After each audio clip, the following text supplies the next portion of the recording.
Hello दोस्तों, कैसे आप सभी लोग। तो हम आशा करते हैं आप सभी लोग बहुत अच्छे होंगे। तो आज हम आपके लिए बहुत ही अच्छी कहानी लेकर आए हैं। तो हम आशा करते हैं ये कहानी आप लोगों को बहुत पसंद आएगी। तो कृपया कहानी को लास्ट तक सुनिए और कहानी कैसी लगी हमें कमेंट करके ज़रूर बताइएगा। और अगर आपने हमारे चैनल को अभी तक सब्सक्राइब नहीं किया है तो नीचे सफ़ेद कलर का सब्सक्राइब बटन है, उस पर क्लिक करके नोटिफिकेशन ऑल पर सेट कर दीजिए ताकि कोई भी कहानी आपसे मिस ना हो।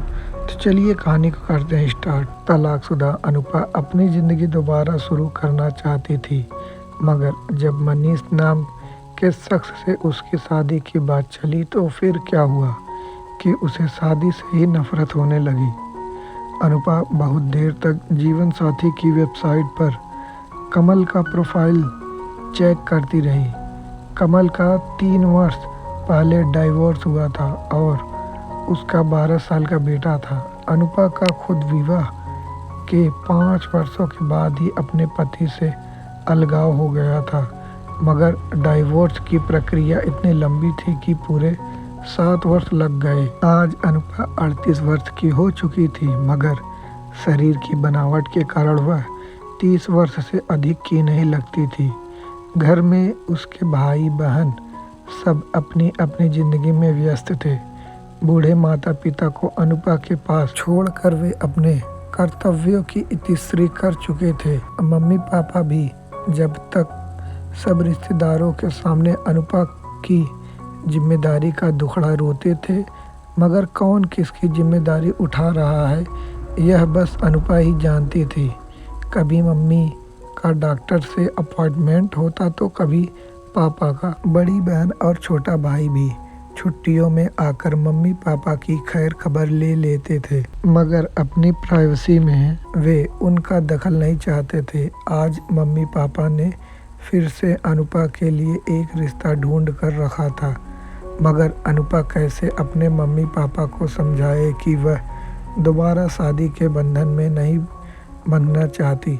पहली शादी में वह सब पा चुकी थी, उसके बहुत से पुरुष मित्र थे और वह ऐसे ही हंसते खेलते जिंदगी काटना चाहती थी। आर्थिक रूप से अनुपा स्वावलंबी थी। पहली शादी के टूटने के बाद कोर्ट कचहरी के चक्कर लगाने के कारण अब भावात्मक रूप से भी स्वतंत्र थी और शारीरिक जरूरतों को भी पूरा करने के लिए उसके पास ऑप्शंस की कमी नहीं थी। मगर उसे हंसता खेलता देखकर अनुपा के परिवार को शक होने लगता था। परिवार अनुपा को शादी के खूंटे से बांधना चाहता था। अनुपा का प्रोफाइल उसके परिवार ने मैट्रिमोनियल साइट्स पर डाला हुआ था और कमल का इंटरेस्ट वहीं आया था। अनुपा का मन नहीं था, पर फिर भी मम्मी पापा के कारण अनुपा ने कमल से मिलना निश्चित कर लिया। अनुपा ने शनिवार की शाम को कमल से मिलने के लिए चुना। उसने आसमानी रंग की साड़ी पहनी थी और बाल खुले ही छोड़ दिए थे। छोटी सी बिंदी और हल्की लिपस्टिक में वह दिलकश लग रही थी। अनुपा के मन में ढेर सारी बातें थी। जब अनुपा ने रंगोली होटल का दरवाज़ा खोला तो कमल वहां पहले से ही बैठा था। कमल के बराबर में एक 12 वर्ष के करीब का लड़का बैठा था। अनुपा को देखकर कमल उठ गया। उसने अनुपा को ठीक से देखा भी नहीं। पूरा समय अपने बेटे युग के बारे में ही बात करता रहा। अनुपा को एहसास हुआ कमल को अपने लिए बीवी नहीं, अपने बेटे युग के लिए एक केयर टेकर चाहिए। उसे लगा जैसे अगर थोड़ी देर वह और बैठी तो उसका दम घुट जाएगा। कमल के जाते ही अनुपा ने अपने लिए एक ड्रिंक ऑर्डर किया। पहले ड्रिंक के बाद उसका मन फूल सा हल्का हो गया। दूसरे ड्रिंक के बाद अनुपा के ऊपर ऐसा नशा छाया कि वह उठकर डांस करने लगी। कुछ ही देर बाद एक आकर्षक नौजवान अनुपा के साथ थिरकने लगा। लगभग आधे घंटे बाद दोनों ने एक एक ड्रिंक और लिया और फिर थिरकने लगे। लड़के का नाम कशिश था और वह सॉफ्टवेयर कंपनी में प्रोजेक्ट मैनेजर था। अनुपा और कशिश लगभग 12 बजे तक साथ बैठे रहे। जब 12 बजे कशिश ने अनुपा को छोड़ा तो अनुपा के मम्मी पापा जगे हुए थे।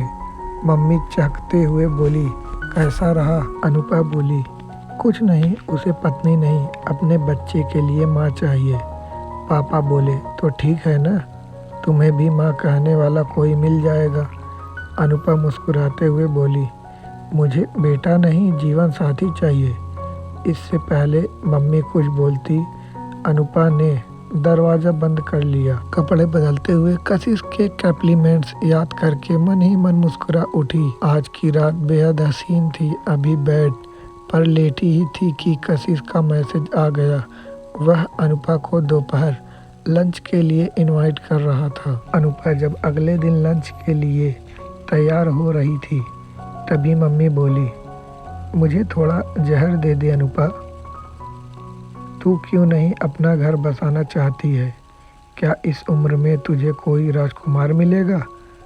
अनुपा बोली, राजकुमार नहीं मम्मी, हम सफ़र चाहिए, और अगर नहीं मिला तो मैं ऐसे ही खुश हूँ।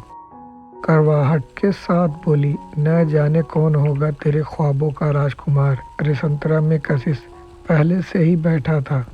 लंच के बाद थोड़ी इधर उधर की बातें हुई और फिर कशिश और अनुपा लॉन्ग ड्राइव के लिए निकल गए। कार को एक सुनसान जगह पर रोककर कशिश के हाथ धीरे धीरे अनुपा के शरीर के ऊपर रेंगने लगे। अनुपा ने पहले धीरे से मना किया, मगर जब कशिश के हाथ रुक ही नहीं रहे थे तो अनुपा ने कशिश का हाथ पकड़ कर जोर से झटक दिया। कशिश गुस्से से फुफकारते हुए बोला, तुम्हारे जैसी बूढ़ी औरत के साथ मुझे मज़ा ही क्या आएगा। अनुपा कार से उतरती हुई बोली, तुम्हारे जैसे थर्ड ग्रेड लोफर के साथ किसी 20 साल की लड़की को भी मज़ा नहीं आएगा। उसके बाद अनुपा ने वहीं से अजय को कॉल किया। अजय करीब 15 मिनट बाद वहां पहुंच गया। अजय अनुपा का फ्रेंड था, या यूं कहो फ्रेंड से कुछ ज़्यादा था। दोनों के पास जब भी समय होता तो वो लॉन्ग ड्राइव पर निकल जाते थे।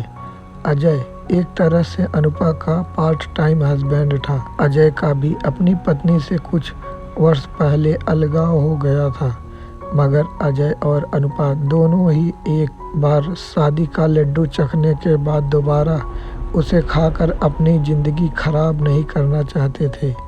अनुपा को कार में बैठाते हुए अजय बोला, आज क्या हो गया, किसके साथ आई थी? अनुपा आंखों में पानी भरते हुए बोली, मुझे बूढ़ी बोल रहा था। जब मैंने उसे उसकी सीमा लांघने को मना कर दिया तो अजय हंसते हुए बोला, देखा, 25 साल के लड़के के लिए तो बूढ़ी ही होगी, मगर यह तुमने बिल्कुल सही किया, और आगे से हर किसी पर इतनी जल्दी विश्वास करने की ज़रूरत नहीं है। फिर अजय अनुपा को कॉफ़ी पिलाने के लिए ले गया। जब शाम 6 बजे अनुपा लौटी तो मम्मी गुस्से में भरी बैठी थी और अनुपा को देखते ही बोली, क्या सोच रखा है तुमने? हम तेरे कारण अपना घरबार छोड़कर बैठे हुए हैं, बहू की सेवा और पोते पोतियों के साथ न खेल पा रहे हैं, पर तू तो 16 साल की लड़की को भी मात कर रही है। पहले अनुपा इन बातों पर आंखों में पानी भर लेती थी और पूरा दिन घर में खुद को कैद कर के रखती थी, मगर जब वह धीरे धीरे डिप्रेशन में जाने लगी तो उसकी एक सहकर्मी उसे काउंसलर के पास ले गई। वहीं अनुपा की अजय से मुलाकात हुई थी। अजय के साथ धीरे धीरे अनुपा की गहरी दोस्ती हो गई थी। जब से अजय अनुपा की ज़िंदगी में आया था, अनुपा का ज़िंदगी जीने का नज़रिया ही बदल गया था। अनुपा के परिवार और समाज की नज़रों में अनुपा पथभ्रष्ट हो गई थी। आज जब अनुपा दफ्तर से घर पहुंची तो उसकी बड़ी दीदी शिखा आई हुई थी। शिखा अपने दूर के देवर का रिश्ता लेकर आई थी, जिसकी हाल में ही पत्नी की मृत्यु हो गई थी। शिखा चहकते हुए बोली, अनु, सबसे अच्छी बात यह है कि वह इसी शहर में रहता है। तो न तुझे नौकरी बदलनी पड़ेगी और मम्मी पापा को भी तू आराम से देख पाएगी। अनुपा को लगा ऐसी शादी के बाद तो उसकी दोहरी जिंदगी हो जाएगी, मगर अनुपा अपने परिवार को मना नहीं कर पाई थी। शाम को जब अनुपा ने अजय को इस रिश्ते के बारे में बताया तो अजय बोला, देख ले, हो सकता है वह वाकई तुम्हारे काबिल हो। शाम को शिखा का देवर मनीष अपने परिवार के साथ आया। मनीष का अपना व्यापार था और उसके 10 और 12 साल के 2 बच्चे थे। जब अनुपा तैयार होकर आई तो मनीष लगातार अनुपा को शुद्धा भरी नज़रों से घूर रहा था। अनुपा इतने पुरुषों से मिल चुकी थी, मगर मनीष की आंखें न जाने क्यों उसे असहज कर रही थी। थोड़ी देर बाद मनीष ने शिखा से कहा, भाभी, मैं अनुपा को थोड़ी देर घुमा कर ले आऊं क्या? शिखा ने खुश होते हुए कहा, क्यों नहीं। कार में बैठते ही मनीष अनुपा से बोला, तुम ऐसे क्यों छुई मुई सी हुई जा रही हो? एक बार शादी हो चुकी है और क्या तुम्हारे जीवन में कोई पुरुष नहीं है? अनुपा को मनीष की बातें सुनकर झुर्री झुर्री हो गई थी।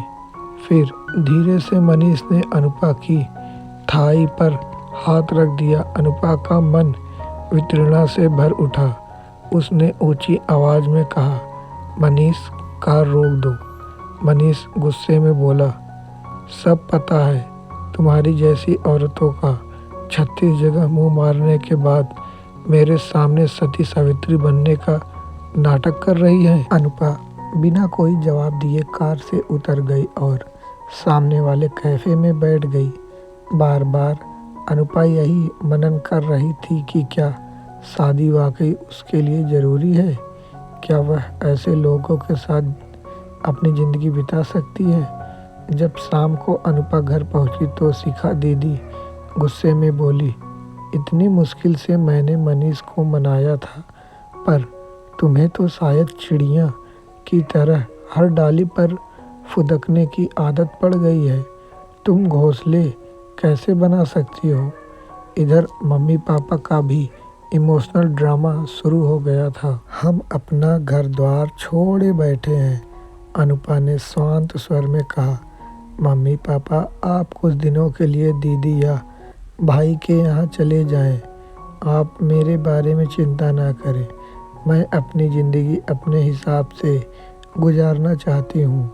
अनुपा की बात सुनकर जहाँ मम्मी ने रोना धोना शुरू कर दिया, वहीं शिखा दीदी ने एकाएक पैतरा बदल दिया। अरे, तुझे मम्मी पापा अकेला कैसे छोड़ सकते हैं? अभी हम तुझे शादी के लिए फोर्स नहीं करेंगे, पर अनुपा, तेरे ख्वाबों के सपनों का राजकुमार तो अब इस उम्र में तो नहीं मिलेगा। अनुपा हंसते हुए बोली, दीदी, मेरे ख्वाबों में कोई राजकुमार नहीं आता है। मेरे ख्वाबों में बस मैं ही मैं हूँ, जो हर दिन से कुछ नया सीखकर एक साहसी महिला के रूप में खुद को पहचान रही है। कभी कोई ऐसा मिला जो मेरे साथ मेरे ख्वाब साझा कर सकेगा तो ज़रूर शादी करूँगी। शिखा दीदी और मम्मी पापा अनुपा की बातें सुनकर उसे अजीब नज़रों से देख रहे थे, मगर वे लोग भी तो अपने अपने स्वार्थ के कारण मजबूर थे। हम आशा करते हैं आज की ये कहानी आप लोगों को बहुत पसंद आई होगी। अगर कहानी पसंद आई होगी तो कहानी को एक लाइक दे दीजिएगा, और अगर आपने हमारे चैनल को अभी तक सब्सक्राइब नहीं किया है तो नीचे सफ़ेद कलर का सब्सक्राइब बटन है, उसको क्लिक करके नोटिफिकेशन ऑन पर सेट कर दीजिए ताकि कोई भी कहानी आपसे मिस ना हो। और वीडियो कैसी लगी हमें कमेंट बॉक्स में ज़रूर बताइएगा। चलिए, तब तक के लिए नमस्कार। मिलते हैं नेक्स्ट कहानी के साथ। धन्यवाद।